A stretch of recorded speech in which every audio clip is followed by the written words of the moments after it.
One Piece Chapter 961, The Mountain God Incident. So this is a fun little chapter, and we're continuing this flashback with Oden, and it's going to be a while, it looks like. Probably going to take up the whole entire Act 3, which means we're going to be in this flashback until the end of the year, maybe even a little bit into 2020.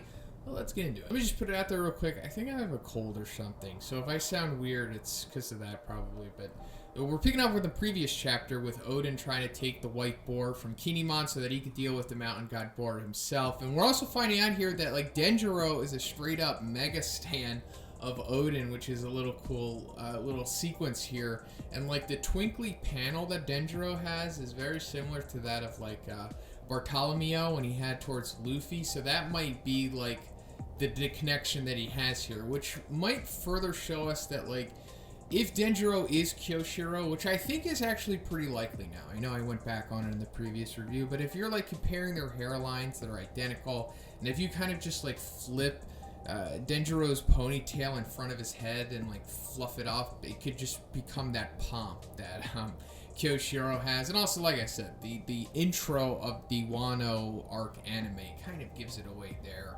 And also, you know, he saved Hiyori after all, so that's kind of lining up with like he's a mega stan of him. And also considering the way that this chapter ends with young Orochi, and we'll get into him of course, I think it's likely that he's just hiding in plain sight. And if he is a stan of Oden, then he definitely doesn't like Orochi, and he's kind of just waiting for the opportune time, you know, the 20 years thing to pass. We're also getting a development on the romance between Tsuru and Kinnemon in this chapter, because like the dudes that originally stole the boar like kidnapped Tsuru so they could bait Kinnemon to come back and, you know, give them the little boar. And then apparently, like, he ate her off panel or something. But then that, you know, leads Kinnemon to, like, embrace his true feelings. It's like, I love her. I want to save her. And he goes after the boar. But also, this is a device to prove Kinnemon to Oden. Because Oden's like, that guy's got guts. I like him. I think I want him to become one of my future 9 red scabbards. But then of course young inexperienced Kinnemon isn't enough to deal with the mountain god boar, so then Oden has to step up in his chadliness, and he holds like the little mini boar in front of him, and then like the panel below that is hilarious because like it's just people commentating on him as he's like saving them. It's like, give me back my mother, give me back my daughter. It's because like it was revealed that he has like his own harem, which I guess means like he has his own private brothel where they're all there willingly and it's all consensual. But yeah, we're also seeing like Oden's two-sword style, which is friggin' awesome. We already heard about that. And yes, as you guessed, his attack is similar to that of Zoro's, like his Togen Shirataki thing that he does where he cuts the boar in half and then the boar like develops the Rinnegan in its eye for some reason.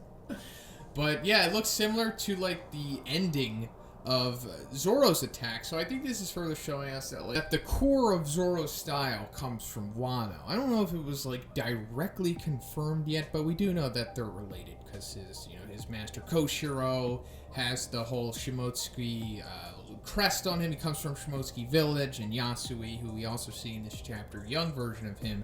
It's all connected, and that's pretty cool. And afterwards, I like when Kinnemon tries to step up, and he's like, I have a confession to make, because he's trying to tell everyone that he was the one that actually caused the mountain boar to come to the capital, and everyone just thinks it was Oden, and then Oden just knocks him out, and he's like, that would be pointless. And he's like saving Kinnemon here, because he's like, look, everybody already hates me, so just let them keep hating me. It doesn't matter.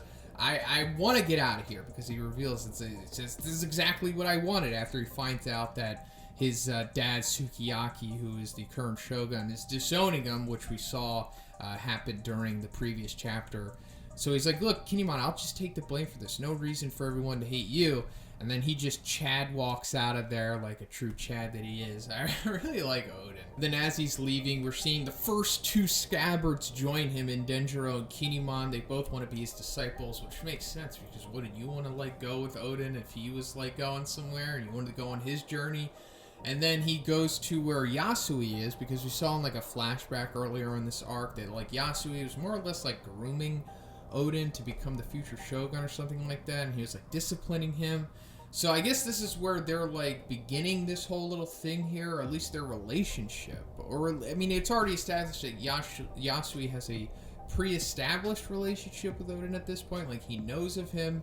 or so, I mean, he's just friends with the Kozuki family. That's already been established. But then, big surprise here, we're seeing young Orochi, who's still weird and Orochi-like at this point, but he's not like, the evil mastermind Orochi he is yet. He's like willing to just lay on a puddle so that Oden can walk across him. So this is seeing the somewhat humble beginnings of this character, and we could just assume that he was scheming from the beginning. Like, he was always evil, and he was just waiting for the right time to take over. Also, probably because he had a major resentment for Yasui, who he executes earlier on in the arc, as we saw. So this is further connecting that. And then I'm sure, of course, he had resentment for Oden as well. So when does his inevitable usurpment come over? Well, I guess it's when Kaido comes into the picture, and I'm sure that he's directly responsible for Kaido taking over and everything that happens after that, with the inevitable downfall of Wano and the shogunate and everything. So I also wouldn't be surprised if, like, Orochi gets his fruit from Kaido, like the Yamato fruit that he has, or the Yamato, whatever you want to call it, the 8 serpent head thing that he has. Hopefully we'll get to see all of that in this flashback. I mean, but it's going to be some time before we get there, because Oden is still only 18, and I don't think he's been... we're probably going to see him introduced to all of the scabbards, I assume, throughout this flashback. So we got 2. You got 7 more to go at this point, and then maybe we'll see Roger. That would be cool, too. But that's pretty much it for the review, guys. If you liked it, please give it a like. Let me know what you thought about it in the comments. I also have a Patreon, gives you access to a weekly Q&A, and if you haven't already, please subscribe as well. Have a great day. See you in the next one.